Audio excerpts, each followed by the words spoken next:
It feels like Hollywood is going through another wave of extreme thinness. Over the past year, we've been seeing more and more dramatic transformations. Red carpets are starting to look like the early 2000s. Again, slimmer silhouettes, noticeably thinner actresses, and the return of that very thin aesthetic that we thought had already been left behind. And of course, the first explanation that comes to mind is weight loss drugs. Ozempic and similar medications have been discussed in almost every conversation about celebrity weight loss over the past few years. But if you zoom out a little, it becomes clear Hollywood has never relied on drugs alone to lose weight. Every time a new wave of thinness comes back, all familiar methods of rapid weight loss come back with it. One of those methods is mono diets. But do they actually work? What really happens to your body when you eat just one type of food for several days? And is it possible to get fast results without consequences? Today, we are going to break down why mono diets keep coming back, how they are used in Hollywood, and I'll also share my own experiment. I decided to try a buckwheat mono diet and see what actually happens to the body in real life. Mono diets have one interesting feature. They keep changing their name, but the idea stays exactly the same. At one point it was called cleansing, then detox, later wellness practice, and now it's a reset or a reboot. But if you strip away the nice packaging, it's almost always the same thing, a drastic simplification of your diet, sometimes down to a single food, sometimes just one type of food, liquid, clean, максимально контролируемое. And in many ways, it was Hollywood that made these approaches so popular. For decades, celebrities have created this illusion that the gap between an ordinary person and the perfect body is just a few days of strict discipline. Mono diets sell really well as a story of control. When life feels overwhelming, it's easier to follow one simple rule: eat only buckwheat or soup or apples. It creates a sense of structure and awareness. But in reality, the human body is far more complex than any beautifully packaged detox plan. I honestly love breaking down Hollywood trends, looking at how they start, why they go viral, and what's actually behind them. So, if there are any topics you are especially curious about, let me know in the comments what you'd like me to cover next. And subscribe to the channel so that you don't miss any upcoming videos. If we are talking about Hollywood, one of the most well-known examples is Beyoncé. While preparing for the movie Dreamgirls, she followed the famous Master Cleanse, a liquid diet made of water, lemon juice, maple syrup, and cayenne pepper. In an interview with Oprah, she said that she stayed on it for about 2 weeks and lost weight quickly for the role. That story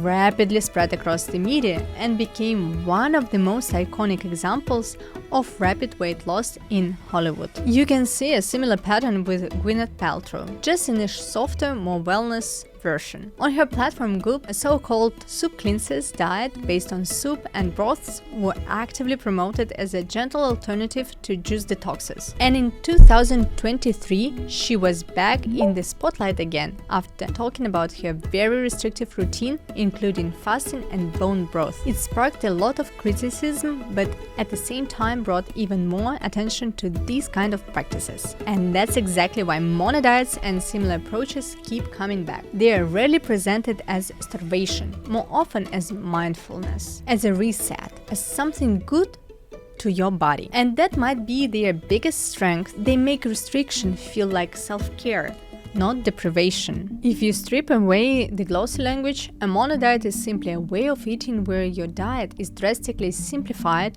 for a period of time down to a single food, almost a single type of food. Sometimes it's literally one product: buckwheat, apples, kefir, cucumbers. Sometimes it's one idea: only soups, only juices, only broths, only smoothies. There can be many variations, but the logic is almost always the same. Because of the monotony and restrictions, you naturally start eating less. And at the same time, you get the feeling that your body is cleansing, resting, and somehow resetting itself. The scientific issue here is actually very simple. Your body doesn't just need calories, it needs a wide range of nutrients. And when your diet becomes too limited, the risk increases that you are no longer meeting basic needs for protein, fats, vitamins, and minerals. Research on dietary diversity and micronutrient adequacy shows a very clear pattern. The less diverse your diet is, the higher the risk of nutrient deficiencies. Of course, a short-term restrictive diet doesn't immediately lead to disaster, but the idea that a monotonous diet is automatically healthier doesn't really hold up scientifically. In other words, if you only eat buckwheat for several days, the problem isn't that buckwheat is bad. Buckwheat itself is a very good food. The problem is that only buckwheat is no longer a balanced diet, it's an extreme simplification of nutrition where you're simply missing too many essential nutrients. And now we're getting to the favorite part of any diet story, the scale. Because that quick drop in numbers is what makes people believe that the method is almost magical. Someone starts a mono diet and within a day or two they see the weight go down and think, okay, it's working, my body is cleansing, I'm losing fat, the process has started. But in reality, during the first few days of strict calorie restriction, especially when carbs are reduced, the body often loses not so much fat, but water. Research shows that when calorie intake drops significantly, the body first uses up glycogen, the form of carbohydrates stored in the liver and muscles. And when glycogen is depleted, water goes with it, because every gram of glycogen binds several grams of water. That's why the early results can look so impressive both visually and psychologically. The number on the scale goes down, but that doesn't mean a significant amount of fat has actually been burned. And many people notice that after these kinds of diets, the weight tends to come back quite quickly. That's because part of the initial weight loss wasn't fat loss, it was glycogen depletion and water loss. When you return to normal eating, your body gradually restores those glycogen stores and with them the water. So some of the weight comes back, and that's a normal physiological response, not a failure, not a lack of discipline. The most simple but important idea here is that mono diets usually don't work because of any unique property of the food itself, not because buckwheat cleanses, soup reduces inflammation, or lemon boosts fat burning. In most cases, the mechanism is much simpler. You just start eating less. When your diet becomes repetitive, your overall food intake naturally goes down. It's hard to overeat the same food over and over again. Snacking disappears, sweets disappear, spontaneous eating as well also disappears. And that's exactly why mono diets seem effective. Not because they are magical, but because they are highly restrictive. But this approach has its own downsides. The more aggressive the restriction, the higher the risk that your body will lose not only fat, but also muscle mass. When calories drop sharply, it's not just fat that decreases. Your fat-free mass, meaning muscle, can decrease as well. That's why experts emphasize the importance of adequate protein intake and physical activity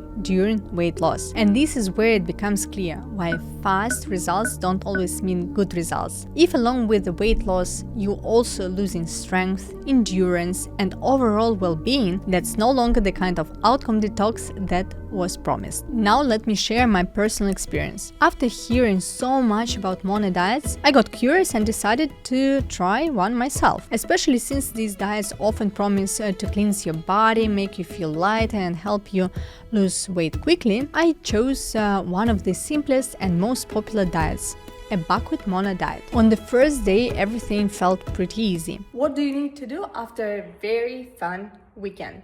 Of course, you need to clean up your liver, gallbladder, and your body so that it can recover better, and the next time you can have a lot of fun. There was even a sense of discipline, fewer decisions, clear structure, no snacking. Very quickly something interesting happened.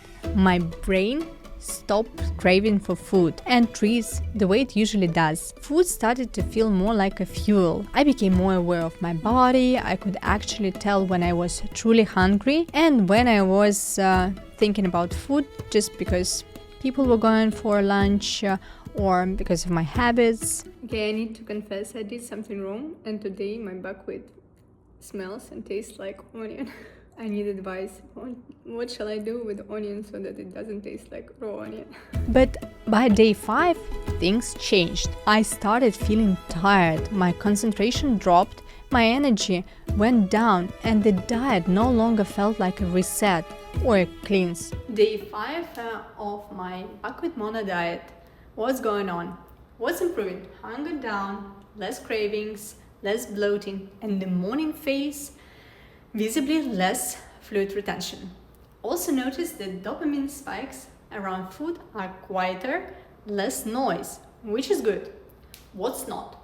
Constantly cold, low energy, and today I developed brain fog. And that's when it became obvious to me why these approaches rarely work in long term. They can give you a quick results and a sense of control, but they don't really teach you how to build a sustainable way of eating. And in real life, they often end up with old habits. And this brings us to probably the most important question. Let's say that the weight goes down on mono diets, but do mono diets actually offer any unique scientific benefits? Do they really cleanse the body, reduce inflammation, or reset metabolism? Maybe they improve our digestion or doing anything like that? At the moment, there isn't strong scientific evidence to support these claims. The human body is actually very good at detoxifying itself without buckwheat, without lemon drinks, and without a week of soup. That's what your liver, kidneys, digestive system, and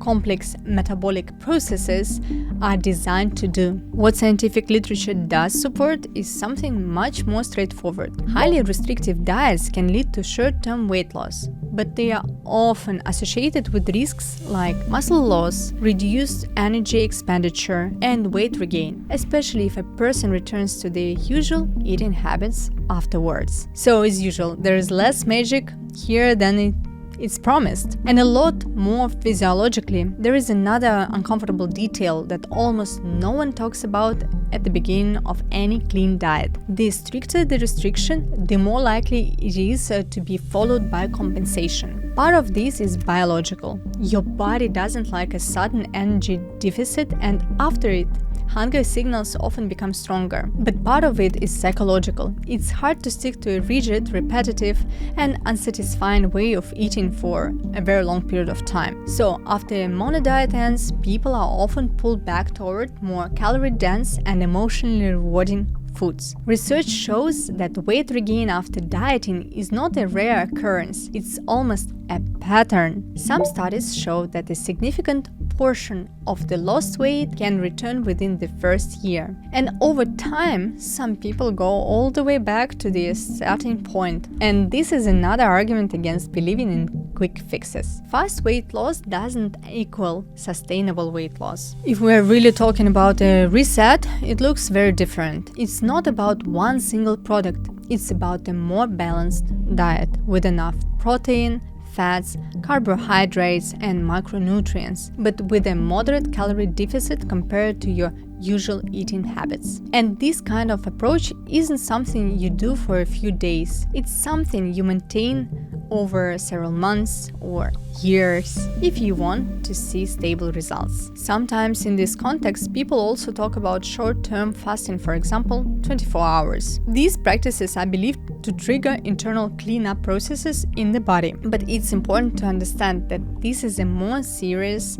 intervention. And if you decide to experiment with one, it's better to consult with your healthcare practitioner before starting that. The deeper I got into these, the clearer it became that mono diets are driven less by science and more by a very simple idea: the desire for a quick and easy result. We want to believe that if we just remove everything unnecessary, leave one right food, the body will somehow fix itself and return to an ideal state. And that's exactly why these ideas keep coming back in Hollywood and on TikTok. But if we look at it honestly, a mono diet is just a form of strict restriction. Yes, it can give you a quick results and a sense of control, but it often comes with water and glycogen loss, a higher risk of deficiencies, and weight regain. My own experience with the buckwheat diet only confirmed this. The number on the scale can definitely go down, but it's hard to call this approach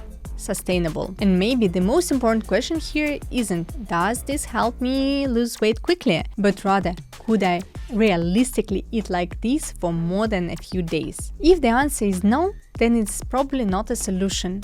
It's just a temporary restriction. Alright, that's all.